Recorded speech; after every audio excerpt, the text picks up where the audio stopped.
So these are flow through. This is where the oysters are feeding naturally on their own. It's very extensive. Like I said, we have them on recirculation right now. You can get an idea of the setup.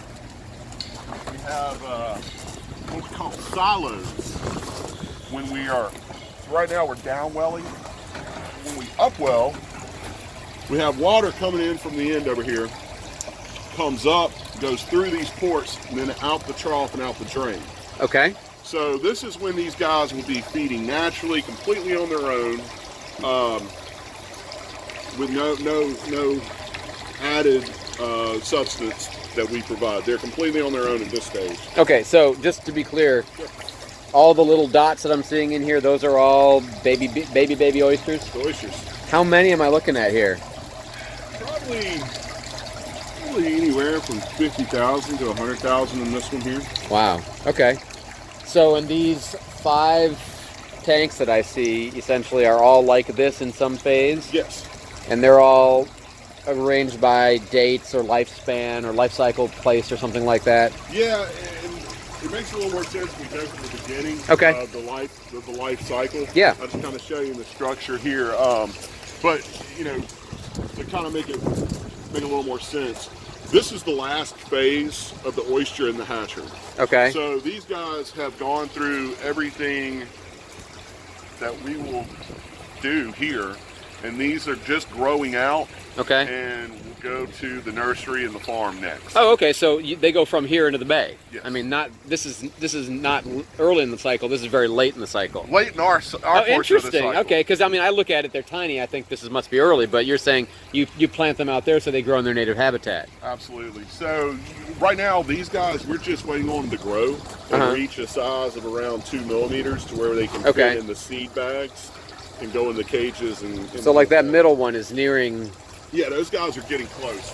We're grading weekly right now to try to get the larger ones out. Okay. We want to get them. Do they go like an entire container goes at once, or do they go when the size fits and you sieve them out or something? That would be ideal. But you know, with every group, you're going to have what I call the shooters, those that kind of lag. Sure. So, I mean, it'd be wonderful if they all just grew at the same rate and we could just move them all at once, but unfortunately it doesn't really work that way. Now, you were saying that the water flows in both directions through this process, or did I misunderstand? When we're recirculating, we're downwelling. You can see the pump down there. So what we'll do is we'll fill the sump and we pump the water to the trough, and it downwells to here. Now we have food added to these guys, and the only reason we're doing this is to avoid any kind of issues with the boat moving around right now. Typically, these guys would be feeding naturally. The water would come in from the pumps, pump through here. They would eat natural bay food. It would go back out and then back out to the bay right there. Okay, but you're adding nutrients because you're not drawing water from the channel right now. Right. This is filtered water. It came out of our reservoirs, so we had to add some food. Like it backed up some more. That's for the test. They told me they'd be moving it back. They actually moved it out a few minutes ago. So they're all over the place. But I think when I talked to Mike last night, he said it might be done around 8 o'clock. In the background, we have the stenofrator, or formerly stenofrator, is getting ready to do some hurricane testing before they moor it on a long-term basis. And so kicking up the muck and silt and stuff at the bottom of the slip here, they're protecting their oysters from that at the moment. That's why they're recirculating. So, this is the footprint, the structure. We can walk in here. I can kind of show you the initial. Are they, how indifferent or susceptible are they to the cold? I mean, it's very cold right now, but I assume in the water it's cold anyway, so do they care much about temperature? The temperature affects them most when it's cold like it is, and say a low tide. Okay. Now, this is totally in nature. You know, say they're affixed to a pylon, a bulkhead, something. Hold on just a second. So this is the storage tanks, just like any water tank, where they bring water up from the channel and store it for their uses. That's getting pumped into the oysters right now. Sorry, go ahead. Nope. The main problem is when it's freezing temperatures and they're exposed, they'll freeze. They can, as long as they're in water, the water buffers the cold. And Sure. The wind chill really good for them. What depth are they at out there? On the farm? Yeah. Oh, they're just 2 or 3 feet. Okay. But still, that's enough for a lot of buffer. I mean, it doesn't freeze to that depth here ever. The temperature is still probably in the upper 50s or 60s. Oh, okay. Even at the coldest of the year, it still stays. It'll stay in the 50 area. Okay. 55 maybe. And this is, by the way, this is Donnie, and this is Hello. Josh, right? Josh, that's right. The owner, operator, the key personnel here. For what is the official? Is it Pensacola Bay? Oyster Hatchery. Pensacola Bay Oyster Hatchery. All right. So this is our larval room. This is, well, actually, we'll walk in here first. Yeah. Kind of show you where it all begins. This is our spawning room in our lab area. So the process begins right here. We'll bring in ripe, adult, mature oysters. And these are 3-liter tanks. Each tank will have 1 oyster in it. So this is a flow-through system. We'll hook hoses up. Each tank will have one? One oyster per tank. Because what we're going to do is, these are the tanks in which they spawn. Okay. So they're already ripe, whether it be naturally out in the bay, or we're actually in the process of building a broodstock conditioning room to where we have ripe oysters year-round. Either way, we'll bring them in here once we determine, yes, they are ripe and they're ready to spawn and they're ready to go. We'll stock them in each tank, and it's 96. And then we have 2 sumps out here. Okay. One is ambient temperature, where we're blowing off heat with air stones. The other has a heater in it. So we're looking for that temperature gradient. So we have submersible pumps, and then we have the hoses hooked up to the pumps, and we'll start them off with a cold bath. We'll add food to them. They're going through a nice cool bath. They start opening up, relaxing. Yeah. It's funny sounding. I mean, you're getting them in the mood. Yeah, pretty much. Yeah, absolutely. Absolutely. Well, just wait for this part. So while they're in their cold bath, what we'll do is the supplemental broodstock that we brought in, we'll begin shucking them. We test the sex. We'll take a sample out of the gonads, look at it in the microscope. We either have eggs or sperm. Okay. We take all the males out of that lot. You know, if they're very ripe, 5 to 7, and not great condition, we might 5 to 7 is months or years? 5 to 7 animals. Oh, okay. Sorry. And if they're not so ripe, we may take 15 or 20. Okay. So what we do is we'll strip the sperm out of those males. Once we've stripped them and we kind of concentrate them into a beaker, we'll actually denature the sperm in the microwave. We want that structural integrity of the cells, but we want to immobilize the sperm to where that we avoid any sort of cross-fertilization, unwanted fertilization. So we'll take In the microwave? in the microwave, just kind of pumping it. Just kills them. Like 15, 20-second pops. Okay. Very, very short bursts. It immobilizes the sperm without damaging them. Right. Okay. Right. So they still have the same integrity, because what we're looking to do is we'll take that stripped sperm that's already denatured, we'll dilute it in salt water, and then after they've been in the cold bath for 45 minutes an hour, once they're relaxed, we'll swap over to the warm flow. Okay. At that time, we're dosing them with that sperm solution. Okay. So we're doing 2 things. I mean, they're already ripe, theoretically, and we're using the water temperature change, and then also using their own hormones to trigger them to spawn. Because they're more responsive to the warmer water? It's the temperature change that kicks them. Oh, okay. So they're naturally spring spawners. So if you go from a cold to a warm water temperature, They think like it's that, spring. Yeah, it's time to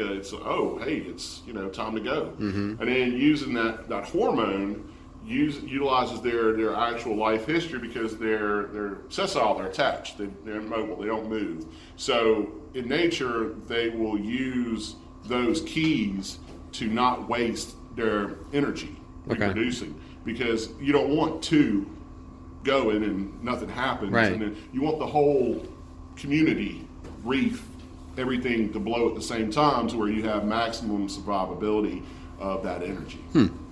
So we utilize that in this process as well. So in the tanks are the females? They're males and females. I mean, we assume a 1-to-1 ratio. Okay.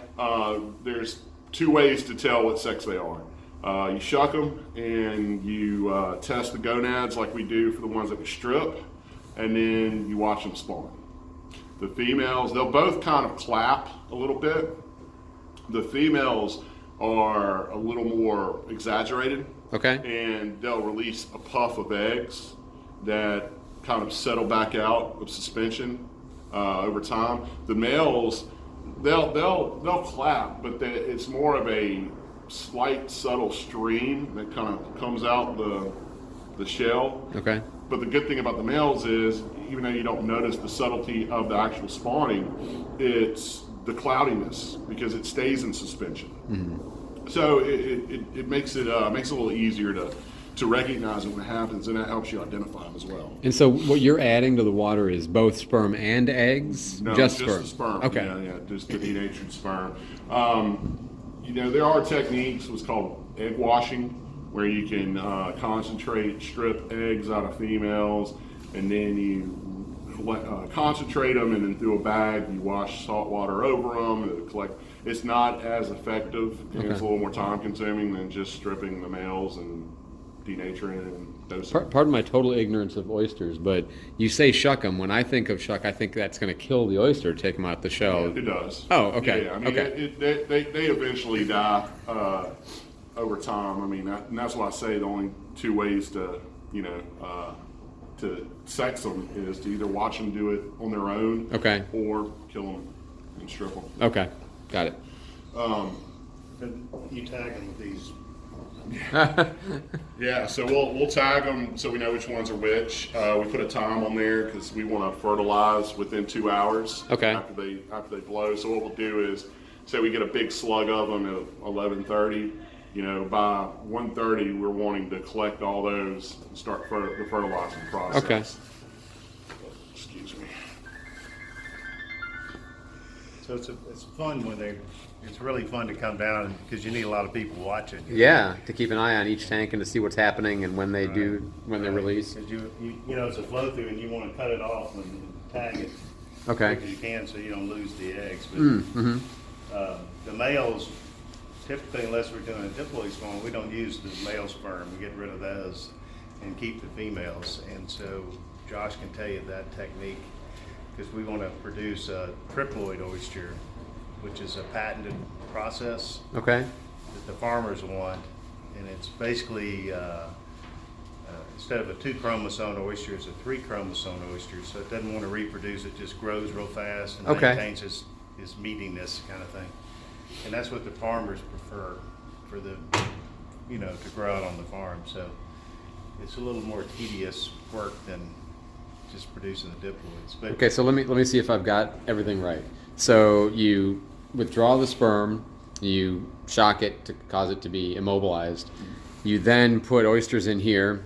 You identify the male or female when they release either eggs or sperm, and there's sperm circulating through all of them, but obviously the males are of no use in that regard because they're males and they're getting sperm. But you're looking for the females, and then you're going to harvest them, or you're going to... What happens right after that? So we actually do want the sperm. Well, it depends. Like Donnie was saying, we have 2 reasons to spawn here. We either want diploids, which are wild oysters, just everything's 2 pairs of chromosomes. Okay. Nothing special there. And we'll spawn the diploids for restoration projects Okay. or reseeding or anything of that nature. Now the triploids, like Donnie was saying, is for farm. 90% of what you eat at restaurants now, I'd probably say, are triploids. Okay. Farms want them, well, because restaurants want them, but they also grow quicker. Triploids do not mature sexually. So they'll grow, they reach market size, but they don't mature sexually. Okay. So all their, metabolic budget goes to somatic growth. They Okay. just grow. So they grow quicker. You're shaving, sometimes a third of the time off for them to reach market size because they don't have that summer reproduction, and all their energy goes to growth. And they're by tank. You'd have diploid or triploid based on everything in here is going to be diploid. The only difference in here is if we are spawning for diploid purposes, we can cross sperm and eggs a little more freely. Okay. Because that's what we're using. We're using the sperm and the eggs of all these guys here, and we'll just kind of cross various, groups together for the genetic variation. For triploid, we isolate the males, don't touch the sperm, nothing. Once they blow, we turn them off, don't touch them until we're done and ready to clean. Because with the triploid production, we want the diploid eggs, and we have male tetraploids. We're throwing something else in there every comment, aren't we? That's fine. Or chromosomes. I get it. Yeah. So and these are specifically, especially, I hate to say created, but they're genetically selected in a laboratory. They're under patent. It's very high process. But the male sperm of the tetraploid, the female eggs of the diploids cross, and you get the triploid offspring. That makes sense. So when we're spawning triploids, we have to be very careful of cross fertilization, because we as a hatchery, 2 farms want to supply 100% triploid, so we don't want that cross contamination. Yeah, we don't exactly. Okay. Contamination. So part of what you do is to create your own farm and grow those, but part of what you do is to sell the what do you call it?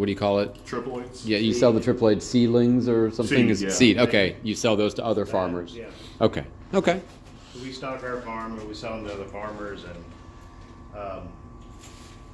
in the past we haven't had, the state has not had a way to produce what we call heritage oysters. So we want to produce triploids from diploids from the different bays. So Apalachicola strain, Oyster Bay, Wakulla, Cedar Key. They're all a little different based on the estuary. So we could actually pull the oysters from those estuaries and create a farmed oyster for them that supposedly has better genetics, less disease, that type of thing. Okay. To the natural surroundings. So Has the variety of, I assume then has also a variety of flavor or texture, or you say they're all a little bit different. Right. Is it discernible to the end consumer, or? Yeah, the Cedar Key oysters are real kind of long and oblong looking. Okay. Typical Escambia Bay oysters are more rounded oyster. They just look a little different, and their taste really comes from the minerals from the rivers and estuary that they're in. Okay, so taste is more a byproduct of their environment, not so much of their own personal genetics. Right. Both probably. Okay. Yeah, I mean, they're filter feeders. Yeah, So they're eating the environment. Okay. Really.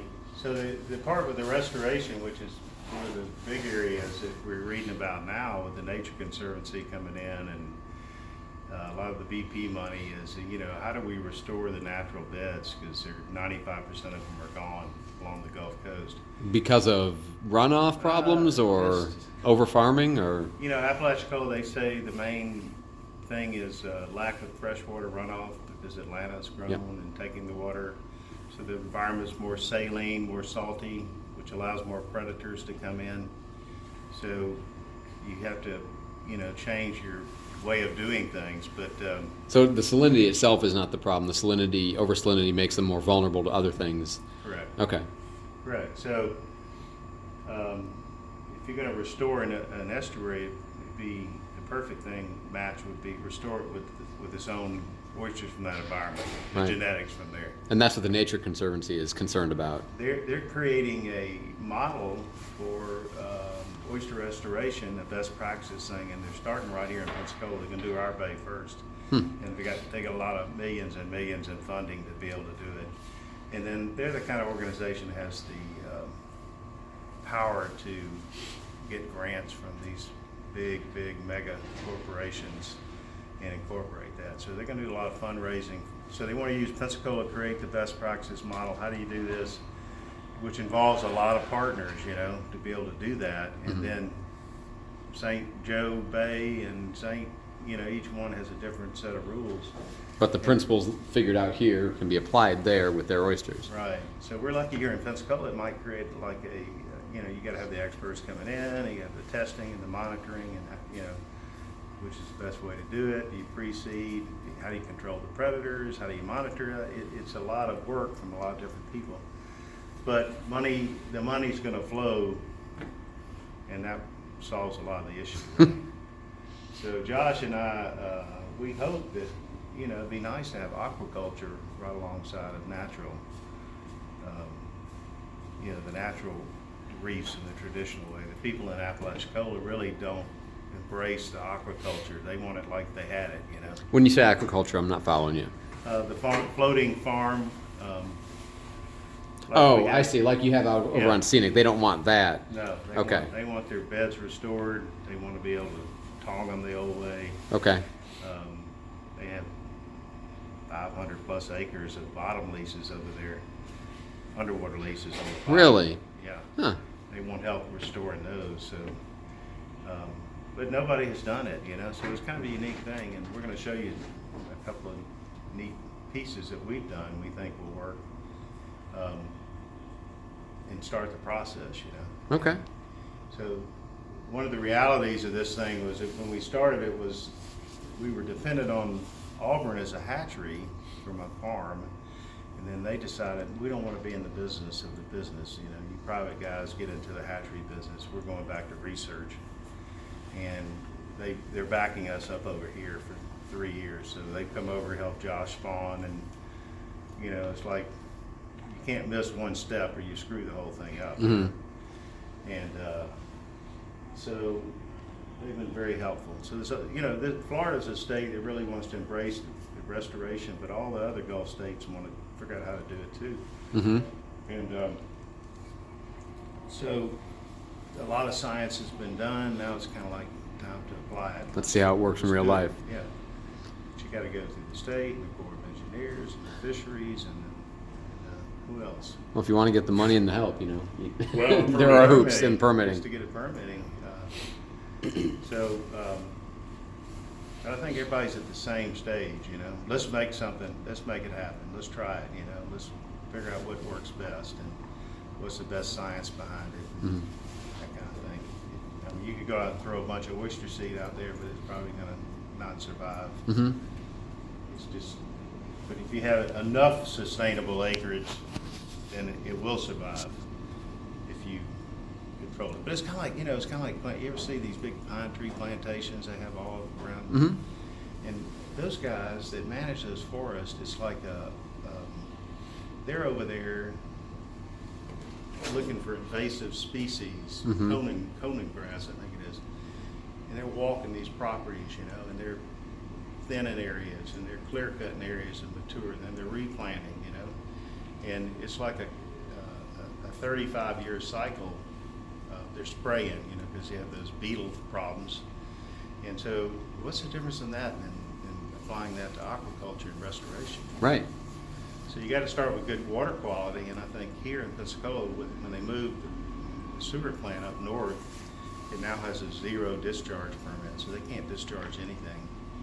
And you can noticeably see the water's cleaned up, So and the city put in Bayou Tahar, these spent millions of dollars putting in these, we call them stormwater runoff systems to catch a lot of the effluents coming down. Mm-hmm. So that's working, and then there's a lot of regional efforts that are going to happen through this a new thing called Bay Area Resource Council that a lot of the it's Perdita Bay, Pensacola Bay, East Bay. So it involves Alabama, Florida, the counties all surrounding that. So they're going to create what they call, figure out where the source runoff is, and try to identify that. And I think they got funded $2 million. Is that it? So in the ballpark. So you get a lot of political figures sitting at the table, and so you get all this stuff combining, and it's kind of like creates a synergy. Mm-hmm. And that's what we're hoping. We're hoping that we can be a part of that right here in Pensacola. Yeah. Really cool process.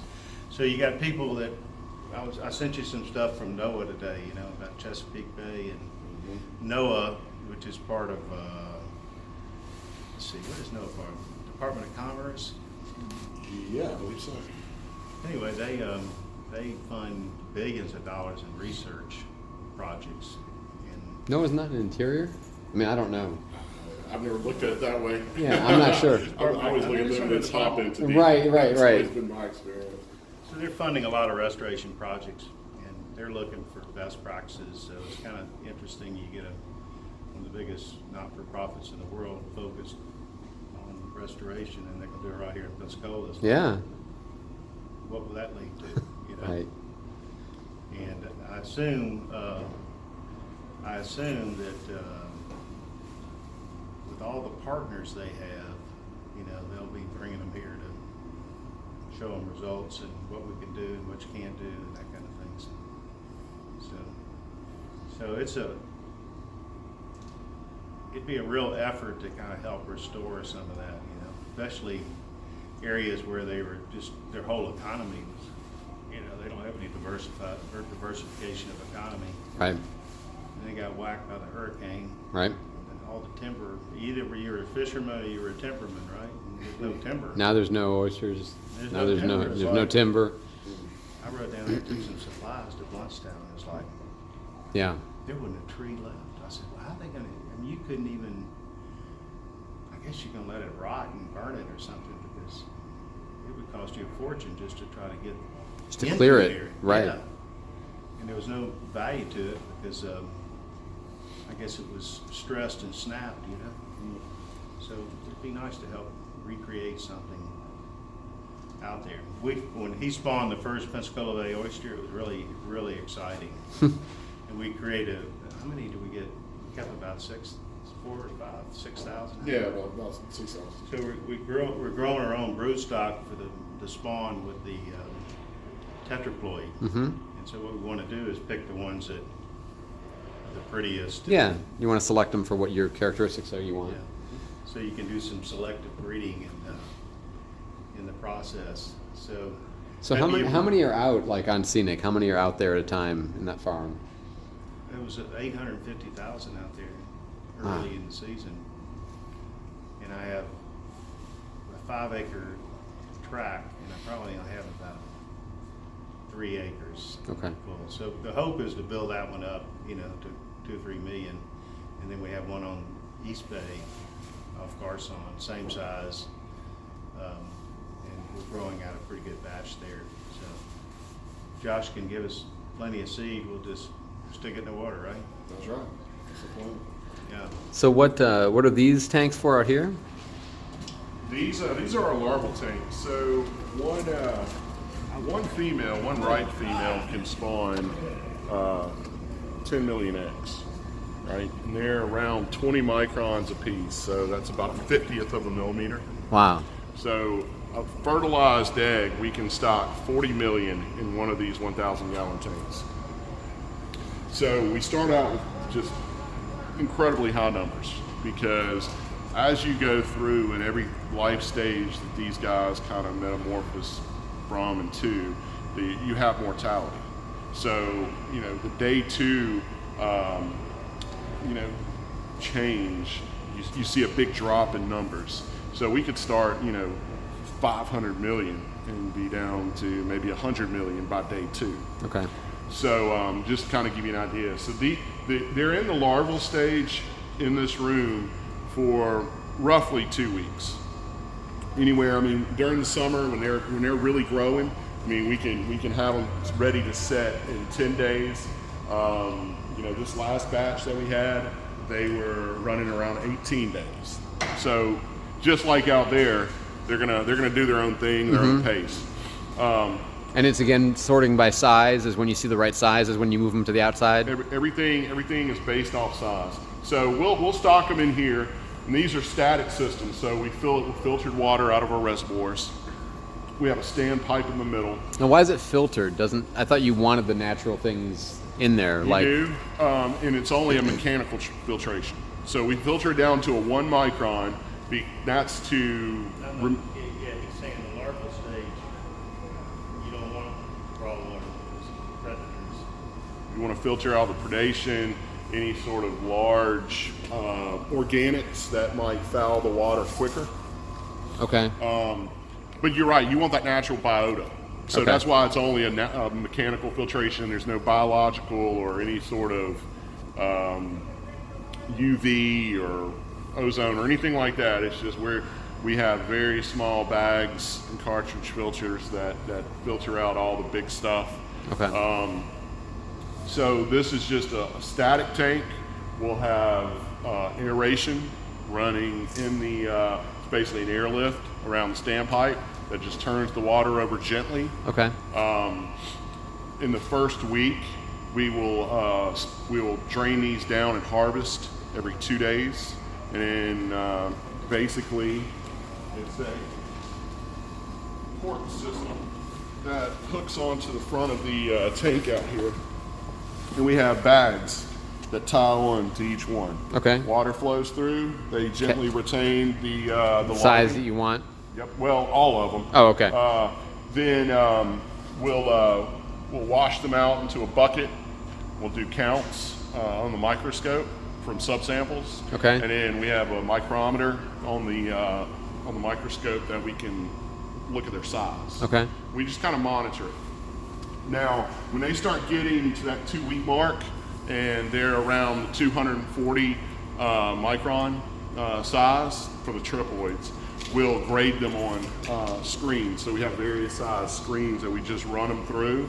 Those that retain are of size. Okay. We'll do another count, and then those guys go to the next stage. So a filtering, not a filter, but a separation process sieve. yeah, right, okay. And then we refill this with clean water, add the feed, restock the larvae. We go through that process until they reach the size. And then at that point in time, it's time for another metamorphosis, another life history change where they're ready to set. They actually, it's the pedibelger stage where they actually have a foot and they're kind of crawling around to find hard substrate to set on and attach to. Well, because at this point they're just free swimming. There's no shell or anything like that. There's shell. It's not the shell you think of when you look at a mature oyster. Okay. But there is a shell that opens and closes. Oh, okay. Yeah. So once they got changed and kind of gone through that what we call the D-hinge stage, where they kind of look like a capital D. Okay. They kind of look like a mature oyster. Then they go what people refer to as an odd larvae stage. And then they really do look like just a microscopic adult oyster. And at that point is when they're ready to set. So they'll have a soft tissue foot that reaches out and they can crawl around. They start oriented towards the bottom. Okay. Now, that would be when they're outside and when you're getting ready to plant them or to sow them. Yeah. Okay. Well, yeah, and they'll actually start reaching that stage in here, and then we grade them out. Okay. And then, similar to what you saw, just to confuse the situation even more. So when we're setting, that's actually the setup we use to set. When we have them recirculating like that, like we do now. But what we do is we have the bottom of the silo is lined with culch, and it's very specially sized ground oyster shell, trying to be natural as possible. Sure, because they'll reuse that, right? They set on it, attached to it, and that's how we get the single shell oysters. Instead of having clumps and doubles and triples, we have a very specific size shard of oyster shell. Actually, we're cleaning this right now. This will need to be graded. Okay, but, so that's oyster shell, ground up. Yeah, it looks like sand. Almost looks like just dust. Mm-hmm. Yeah, it's a 1/4 millimeter. Okay. So we're still microscopic. And so this is what lays on the bottom of the silo. Okay. Over 3 days, they orient towards it, attached to this, and that's how we get the single oysters you saw out there. Oh, okay.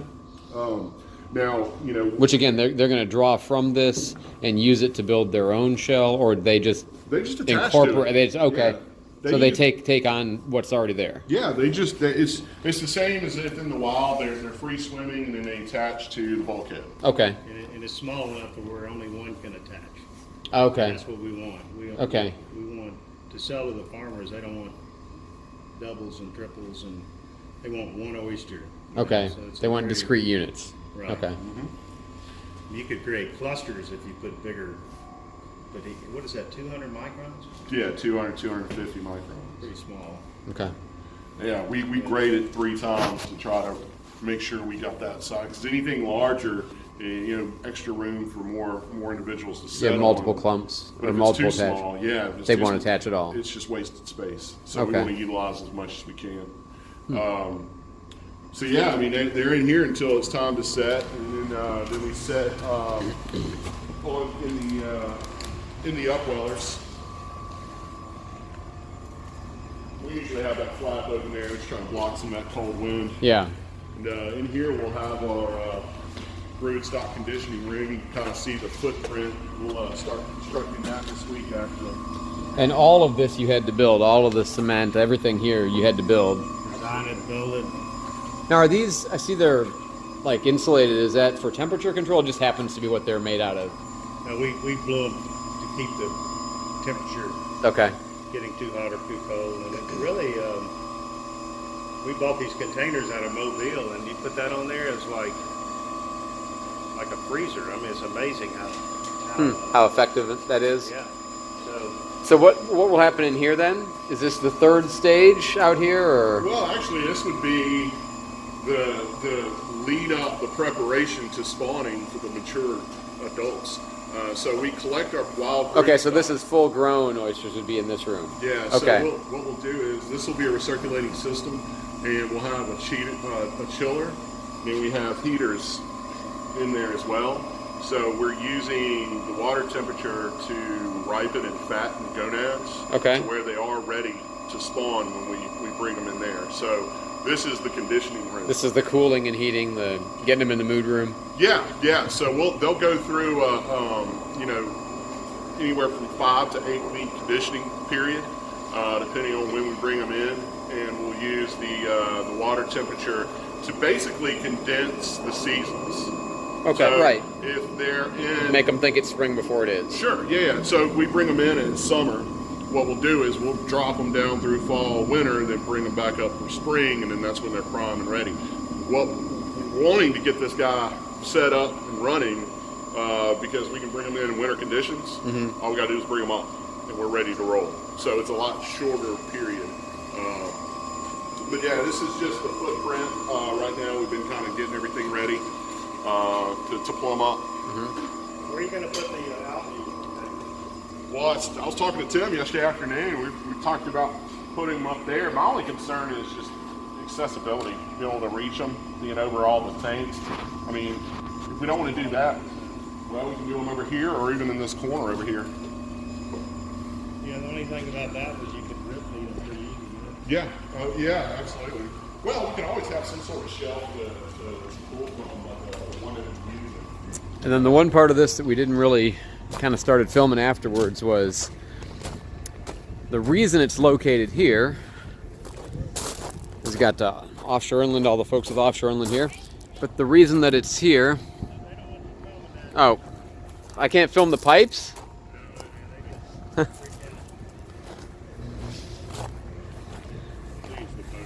Yeah.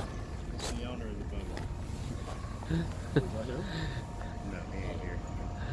So anyway, processing, that's how they get the water coming up. Correct. All right. Correct. So we've got 20, how many feet? 22 feet? Yes. It's a lot of depth. So the salinity is higher at the bottom. It's sometimes almost Gulf water salinity. As you come up, it's different salinities. And so one of the keys to hatchery, you have to have good salinity and good salt to make this work, you know. And then we can raise the pipe up near the surface and pick up a lot of the plankton to the grow out tanks that you saw. So we got 3 pumps and 3 different lengths of filtration we can use depending on what he needs. So Yeah, for instance, like winter right now, there's just not a whole lot of nutrients in the water, so we'll, basically have to pull from a higher level.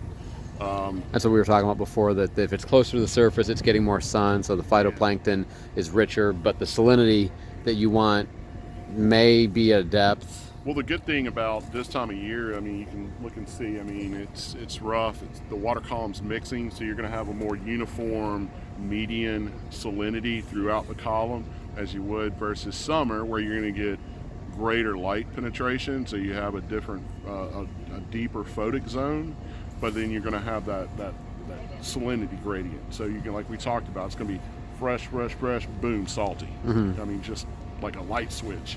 But now, you know, and it's nice with all the rain we get, so we don't have to worry so much about it going completely fresh at the surface, because we have that mixing, that turning over in the winter, so it keeps a nice little buffer of salinity too. So I know one of the projects is the IHMC conversion with this building 4. If they do that, ultimately, will that affect you guys, or will they work around you guys? They ask us to partner with them. Oh, okay. Some of their research and some of their reef building materials, and I think FWC and I can't remember all the partners they had. But, UWF's involved, and UWF, it would complement. You know, really get a lot of synergy off both. You know? okay. So it's not a competitive thing. It definitely would be beneficial to both of you. They ask us to be a part of that. And I think that the Triumph people are having a hard time justifying that. You know, they want to do a cost per job. Yeah. And it's very difficult to. You know, if you're doing a construction project or something, yeah, I'm going to need 100 men and da da da da. But what they're talking about is you know, a longer process. But they certainly are capable of getting the long-term grants and joint projects with them. A lot of the entities, you know. In fact, that's how they survive on future grants. So, Yeah, exactly. hopefully we can modify it. I think this restoration thing is a thing that people seem to be focused on socially, not socially, Yeah. but also from a political standpoint. Right. You know, okay, what do you guys, you know, quick finger point. what are you going to do to fix this, you know? And so it'll be interesting if it happens. It may not happen exactly the way we want it, right? May. It may. Right. It may. We won't know until we submit. So yeah. It's interesting. FW, I found out one of my buddies this weekend that These are the empty cages when they put them out in the bay, and the tanks there are just for buoyancy, but that's what they grow the oysters in. All right, so this is something a little bit different. there's a group here in town. They're working on different. These are reef substrate. Is that what this is? Yeah, reach in there. Let me grab this one, Josh. So, it's cold. Yeah, it is. Anyway, this substrate is biodegradable, and I put this in behind the fish house in June, and the spawn attached to it, the natural spawn attached to it. Okay. And you can see how big the oysters are. Yeah. So the amount of biomass that created was like 20 times what we used, which was a biodegradable substance. So we said, well, if we could do it naturally, we could do it in the hatchery, right? We could create these Pensacola Bay oysters, which is what those are. But there's something about this that they just swarm to it in the wild. So one of the problems in the bay is it's all silted over, and they dredge a lot of the natural oyster beds out. Okay. And so if you could create this right substrate, then they will attach, and you can pre-seed them like we're talking about here in hatchery. So we got another one. This is one we pre-seeded. But these oysters, see how naturally they're growing straight up? Yeah. And the reason that's a natural way they grow, because the predators can't get them. Okay. You know, they can't get in there, which are snails mainly. They're predators, crabs too. But those things are dang 2.5, 3 inches long. Mm-hmm. Some of them are dead, but most of them are still alive. So we're experimenting with, well, how long would you leave them in the tank, and how many you actually need on a reef, and how quick will they grow, and how do you keep the predators off of them, and So when you talk about synergy between you guys and the potential here, this is an example of how how do you you're design doing research in addition to everything else you're doing. Yeah, so how do you design the restructured? Can you get that one out, Josh? You got anything to check that one out? No, not really. No arm.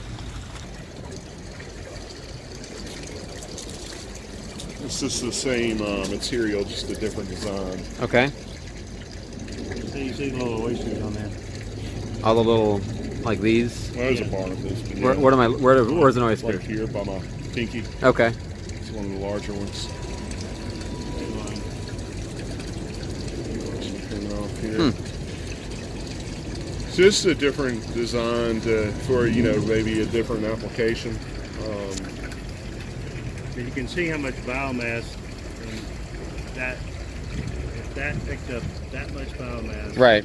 Some of these on the bottom, you know, they're not going to sink in. They'll create a. This is probably the perfect count. Maybe there's 50 on there, you know. And so they won't overcrowd each other, but it'll certainly fill that. And this stuff will dissolve. It'll have a big. This would be more harvest size if you wanted to do a reef where you're going to come back and harvest. Okay. And you use this type of material. Okay. Makes sense. If you're going to restore reef structures, you kind of use those as a building block. Yeah, because this is something that could easily be picked up, obviously, and then carried back. And Like we used to do. yeah. It'll still encrust just like the others, but I mean, you know, because that's, you know, the desired result is the actual reefs, create a reef naturally.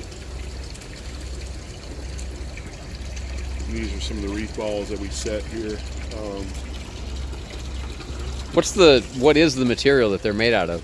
The string type material. Oh, it's a burlap.